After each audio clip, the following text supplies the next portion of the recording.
ingreso, en la evaluación, en el desarrollo de los distintos mecanismos para solucionar el conflicto. Respecto de los principales conflictos que las unidades de justicia vecinal han recibido durante este periodo de 4 años, cabe destacar algunos que son los más recurrentes, ¿no? Algunos de estos, por ejemplo, conflictos que tienen que ver con la copropiedad inmobiliaria, conflictos de arrendamiento, conflictos de convivencia entre vecinos, ruidos molestos, tenencia de mascotas, partición de bienes, follaje de plantas y árboles, contratos de incumplimiento, bienes comunes de uso público, entre otros. Respecto de el proceso, el modelo considera distintas etapas, básicamente 4 etapas. Una primera etapa, que es la etapa de recepción, es aquella en que cada persona ingresa a la unidad de justicia vecinal, ya sea a través de una consulta, ya sea acudir a una citación o invitación o a presentar un conflicto, y que es atendido por un equipo de atención de usuario en esta primera puerta o ventana. Y el objetivo de esta etapa es atender a los usuarios de tal manera de recibir sus requerimientos, sus necesidades y recopilar toda aquella información tendiente a permitir la toma de decisiones. El equipo de atención, entonces, lo que hace es recoger la información que presenta aquella persona con el objetivo de poder identificar muy bien sus requerimientos y sus expectativas. La segunda etapa es la etapa de evaluación. Y esta etapa consiste principalmente en evaluar el caso y orientar a las personas para que puedan utilizar el mecanismo más adecuado para la solución de ese conflicto en particular, para que puedan escogerlo y por tanto deben contar con aquella información necesaria y certera para que puedan tomar esa decisión. Si bien esto fue considerado en el diseño del modelo, en la práctica lo que ha ido ocurriendo es que los propios equipos de alguna manera van sugiriendo a las personas cuál puede ser el mejor mecanismo, ¿no? La etapa tercera ya es el mecanismo de solución y consiste principalmente en que las personas utilicen y desarrollen aquellos mecanismos más adecuados para la solución del conflicto y que esta solución permite una respuesta efectiva y satisfactoria. Y por tanto el reconocimiento, aquí es muy importante que se reconozcan las particularidades del conflicto y de las personas que recurren a presentarlo a la unidad, ¿no? Respecto de las derivaciones, el modelo considera derivar al juzgado de policía local si la situación lo amerita, y este mecanismo se encuentra bajo la responsabilidad de un abogado o abogada de una corporación de asistencia judicial. Y en esta tercera etapa también se considera el trabajo en red con los programas y los servicios sociales locales que existen y que están disponibles para las personas. Principalmente el objetivo de esta vía de derivación es orientar y derivar a las personas para que puedan acudir y que puedan recibir este programa. Y finalmente, la cuarta etapa consiste en un seguimiento y que contempla el monitoreo y el apoyo al cumplimiento de los acuerdos, los fallos y las derivaciones a los que se llegó como solución, como alternativa al conflicto. Algunos resultados interesantes de poder mencionar que se han ido estudiando, porque si hay algo interesante y destacable en esta iniciativa, son los estudios, los distintos estudios que se han realizado durante el transcurso del desarrollo de este programa. En primer lugar, de los casos ingresados, el 94% de los casos han sido terminados. Y entre los casos que ingresan a una vía solución, los mecanismos negociados concentran el 95% de utilización. Ahora, el 76% de los casos que ingresan a una vía solución logran una salida a su conflicto. Por otra parte, casos que ingresan a una vía solución en la UJB logran una salida a su conflicto en un promedio de 42 días, es el promedio de duración. Y respecto de la satisfacción de las personas que utilizan este servicio, uno de los resultados de los hallazgos señalan que el 97% de las personas volvería a utilizar la unidad de justicia vecinal y un 95% de las personas lo recomendaría a otras. Ahora, a partir de la experiencia y haciendo una mirada más crítica de esta, podemos relevar algunos temas que nos parecen de interés. Lo primero es respecto al conflicto, a su naturaleza y al tratamiento de este. Lo que se ha analizado es que conflictos de este tipo requieren un instrumental tanto teórico, conceptual como metodológico que vaya mucho más allá del conflicto interpersonal o entre vecinos. Muchas veces conflictos que emergen en escenarios sociales, urbanos, no siempre tienen como elemento central la incompatibilidad, la divergencia o el antagonismo entre los intereses o los objetivos de las partes. En general, en ámbitos complejos, los factores que constituyen el conflicto son de distinta índole y muchas veces son propios del contexto, ya sea real o simbólico, en el que estas relaciones se desarrollan. Y solo por nombrar algunos estos podrían ser, por ejemplo, la debilidad de algunos imaginarios colectivos en los integrantes de ciertos grupos de la sociedad, cierto desapego a ley o a ciertas normas, representaciones sociales negativas, baja capacidad también del reconocimiento de la diferencia por parte de una sociedad y o de sus integrantes, y también aspectos disfuncionales en la comunicación que se establece entre las personas al interior de una comunidad. Para ilustrar quizás esto que he señalado, poder tomar algunas palabras que ha dicho en algún momento Sarakov, y ella ha planteado esta idea que, dada la complejidad de la vida en los albores del siglo XXI, tenemos que orientarnos hacia nuevas teorías de conflicto que sean sensibles al contexto, a la interacción, a la cultura, al poder y al discurso. Por lo tanto, aquí un aprendizaje importante, relevante de destacar es cómo poder contar con muchas más herramientas para analizar la naturaleza de los conflictos y por lo tanto poder tener las respuestas más pertinentes a esto. En segundo lugar, otro elemento que nos parece también importante tiene que ver con el lenguaje, su uso y el impacto que éste tiene. Y aquí dos conceptos, dos ideas que nos parecen y que hoy día en nuestro país están, yo diría, reflexionándose bastante. Primero, y ya lo decía también Mariana en el panel anterior, esto de pasar de sistemas alternativos a sistemas apropiados o adecuados. Y la literatura y la experiencia práctica nos muestran que junto con la diversificación de los mecanismos existe una tendencia hacia la integración de la oferta para la resolución de las controversias.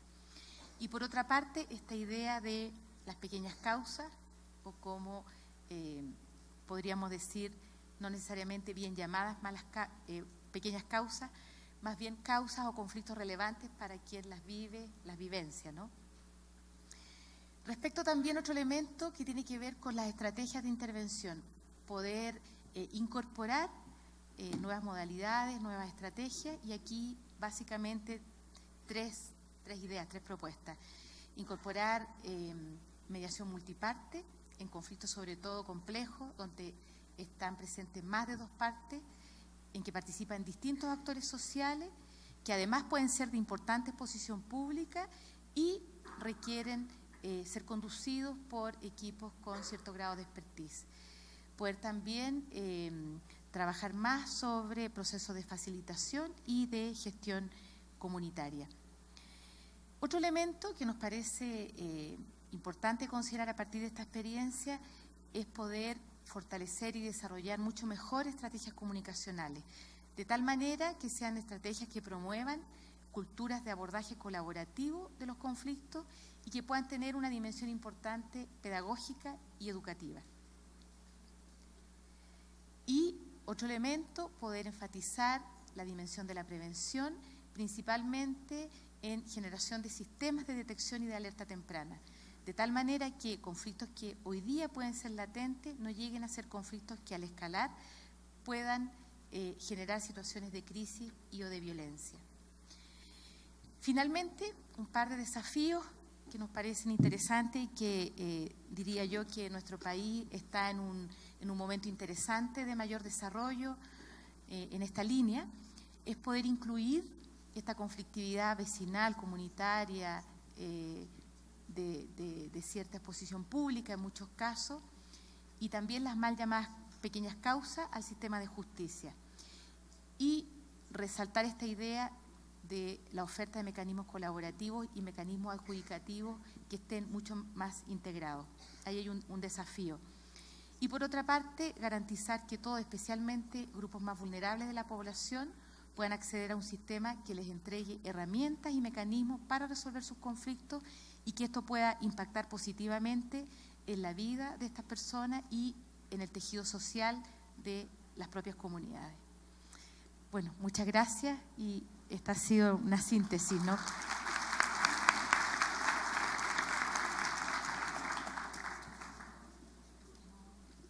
Muchísimas gracias a la doctora Rosa María Olave, que nos ha hecho una presentación también, pero algunas reflexiones sobre cuál es el abordaje que se podría plantear para las unidades de justicia vecinal. Nos llama la atención también que estamos hablando de unos programas, estamos hablando de unas unidades que promueven los mecanismos alternativos de solución de conflictos dentro de la filosofía del acceso a la justicia, ya sean mecanismos autocompositivos o con carácter adjudicatario, muy parecido a lo que encontramos aquí en Colombia y en otros países. Tenemos también como un aspecto interesante cómo existen unos ejes para poner en marcha estas unidades, cómo se habla de un acercamiento territorial, cómo estamos hablando del sistema multipuertas, donde un equipo interdisciplinario guía al usuario acerca de las posibilidades y de las instancias que pueda haber en esa unidad para resolver conflictos, cómo existe un énfasis en los conflictos vecinales o comunitarios, muy parecidos, mira lo que nos pasa en Colombia. Los conflictos que más se presentan son, por ejemplo, copropiedad inmobiliaria. Todos sabemos lo complejo que es vivir en comunidad, en propiedad horizontal, lo difícil que es el manejo de ese tipo de conflictos.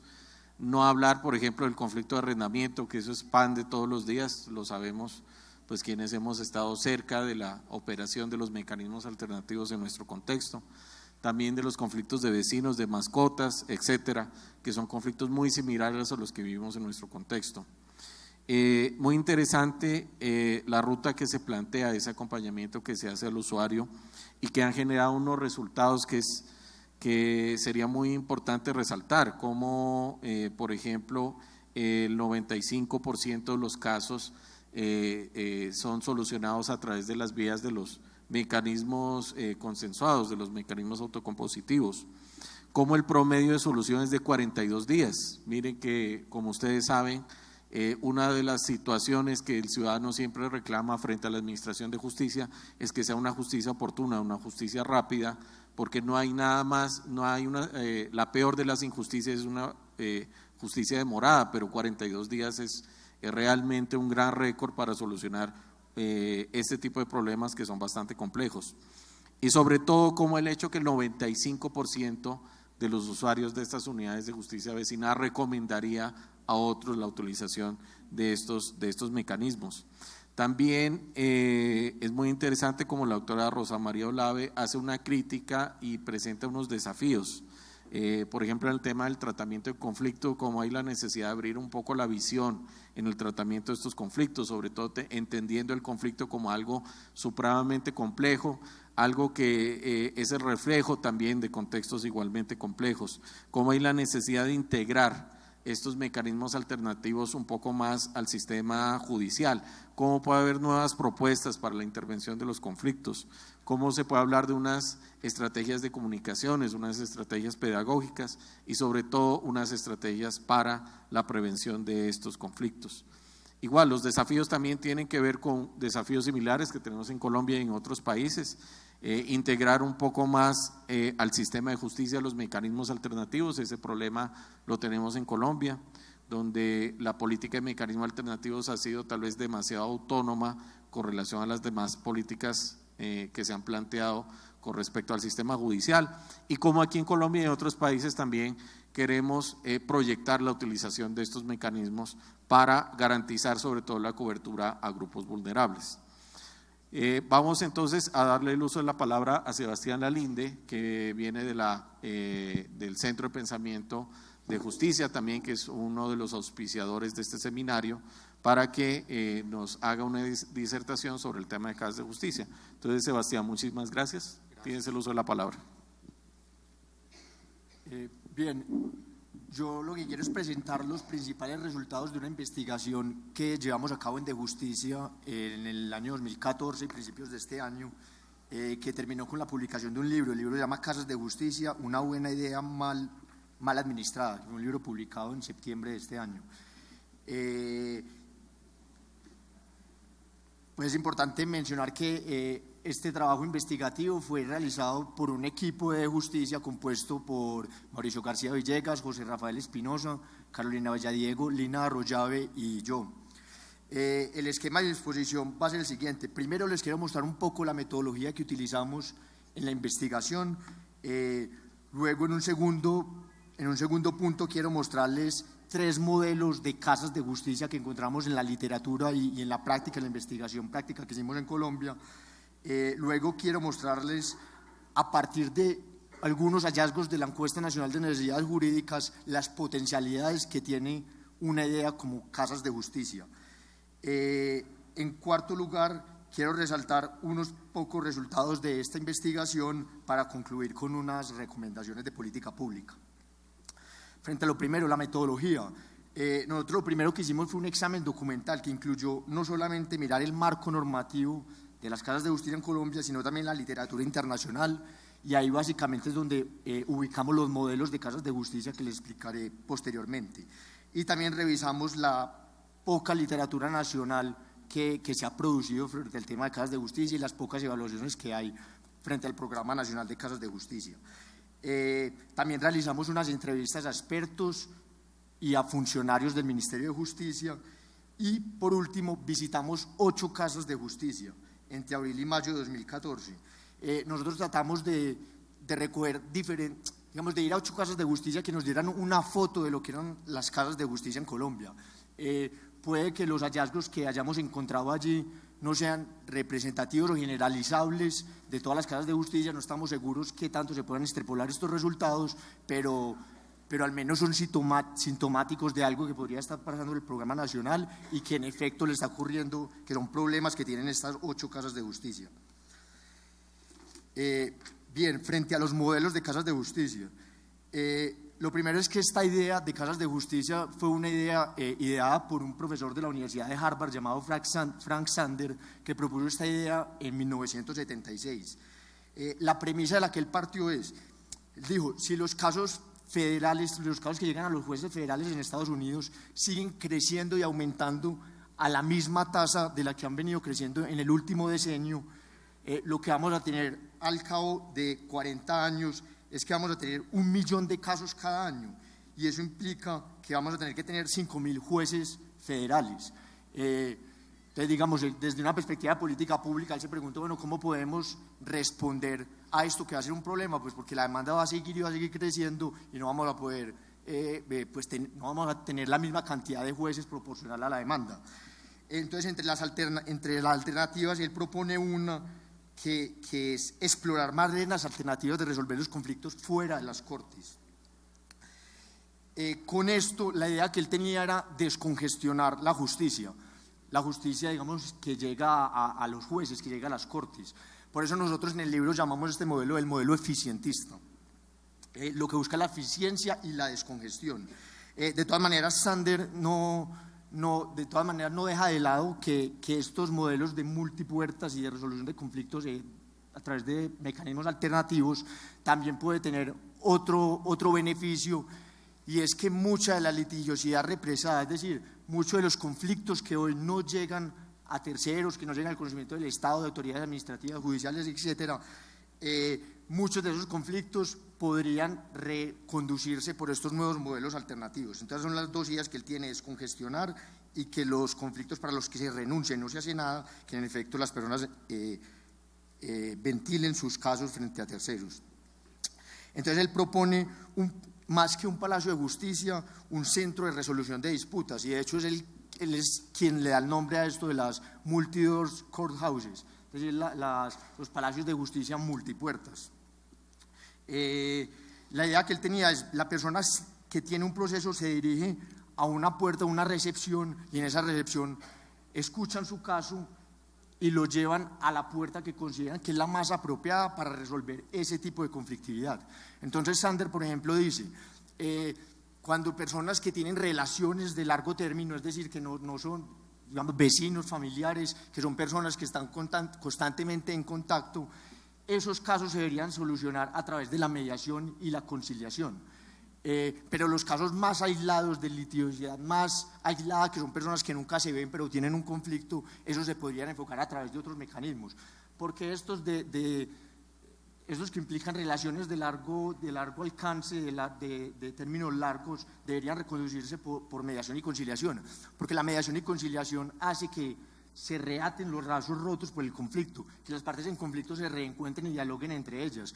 Cuando una parte va a un tercero, como un juez, probablemente ni se ve con la contraparte, simplemente delega la solución del conflicto y pues las partes se van a seguir odiando. Pero si tenemos una relación de largo alcance, lo que tenemos es que reatar esos lazos rotos. Entonces por eso él piensa que, por ejemplo, ese tipo de conflictividad debería ir a la puerta de mediación y conciliación. Entonces este modelo eficientista lo que hace es ahorrar tiempo y dinero para las partes y también para el Estado, porque el Estado puede focalizar estos recursos y no paralizar el sistema judicial, con estos casos que se pueden solucionar de otras maneras, y enfocar recursos en el sistema judicial para resolver los casos más complejos y que más ameriten una solución judicial. Posteriormente, en la revisión de literatura que nosotros hicimos en la investigación, encontramos un segundo modelo, que es el modelo francés. El modelo francés lo hemos llamado el modelo comunitarista. Allí lo que se busca no es mejorar el acceso a la justicia a través de la eficiencia, como es el modelo gringo propuesto por Sander. Lo que busca el modelo comunitario es aumentar la demanda y reducir la conflictividad, pero reducir la conflictividad en el sentido de evitar que los casos y los conflictos escalen a conflictos mucho más graves. Entonces, por ejemplo, que una relación de vecinos por ruido que no vaya a desencadenar en un homicidio o en lesiones personales, por ejemplo. El enfoque que tiene el modelo francés es lo que en Europa se ha llamado justicia de proximidad. La justicia de proximidad implica una justicia más cercana a la comunidad, pero una justicia más cercana a la comunidad en el sentido de tener procesos judiciales más abreviados que tengan un componente de conciliación y reparación para resolver los conflictos y evitar que los conflictos escalen nuevamente. Y también este modelo francés trató de instalar estas casas de justicia en zonas de alta conflictividad y de alta marginalidad. Ahora, un tercer modelo que en algunos momentos y en algunos casos se ha aplicado en Colombia es el modelo de consolidación. Las casas de justicia en algunos momentos en Colombia han venido atadas a lo que se ha llamado el Plan Nacional de Consolidación, que es decir, es llevar la institucionalidad, llevar el Estado a aquellos territorios en los que tradicional o históricamente el Estado está ausente y ha habido una presencia de grupos armados ilegales alta. Entonces, el plan de consolidación básicamente consiste en llevar un kit de Estado a este tipo de regiones en el que el Estado está ausente. Y en ese kit de Estado se ha llevado las casas de justicia, hace parte de este kit de Estado. Entonces, estos son los tres modelos de casas de justicia, y esto para decir que en Colombia no es muy claro cuál es el modelo que tenemos. Si ustedes leen el decreto del 2000, que es el que regula las casas de justicia, uno ahí no encuentra muy claro si estamos acogiendo el modelo francés, estamos acogiendo el modelo estadounidense o el modelo de consolidación. Entonces, lo que se ha visto en la práctica es que en algunos casos se ha acogido uno u otro, o en otros casos se han adoptado los tres conjuntamente. Ahora, lo que quiero tratar ahora es mostrar un poco las potencialidades de la Casa de Justicia a partir de unos hallazgos de la encuesta nacional de necesidades jurídicas, que fue una encuesta que se realizó en el 2013, contratada por el Ministerio de Justicia con recursos del Banco Mundial, contratada a la Cámara de Comercio de Bogotá. De Justicia, nosotros fuimos encargados en este proyecto de analizar los resultados de la encuesta para 3 poblaciones en específico: la población en discapacidad, población en extrema pobreza y población general. Entonces, bueno, voy a resaltar unos resultados de esta encuesta. Para la población general, el 41% de las personas, que el 41% de conflictos por los que la población general respondió que sí tuvo conflicto, en esos conflictos las personas no hicieron nada. Es decir, lo que nosotros llamamos en el estudio, dejan así, renuncian a hacer algo.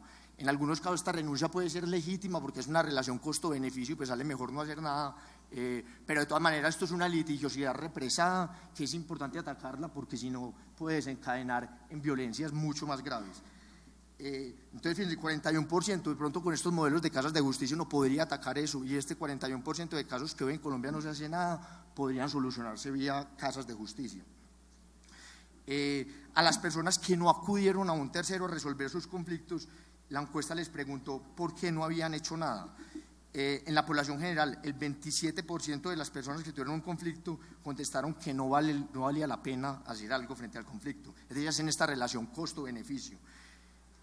Probablemente con un sistema de casas de justicia bien diseñado, este 27% de personas que hoy responden que no vale la pena acudir a la justicia, ya siendo la relación costo-beneficio, pues no es tan costoso acudir a una casa de justicia y podrían empezar a hacer algo frente a sus conflictos.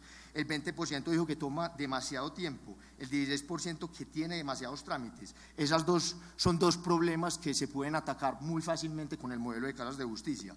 Y el 14% dice que es mejor arreglar por las buenas. Es decir, están pensando más en una justicia consensual más que en una justicia adjudicataria, que en parte es el enfoque principal que tienen las casas de justicia en Colombia.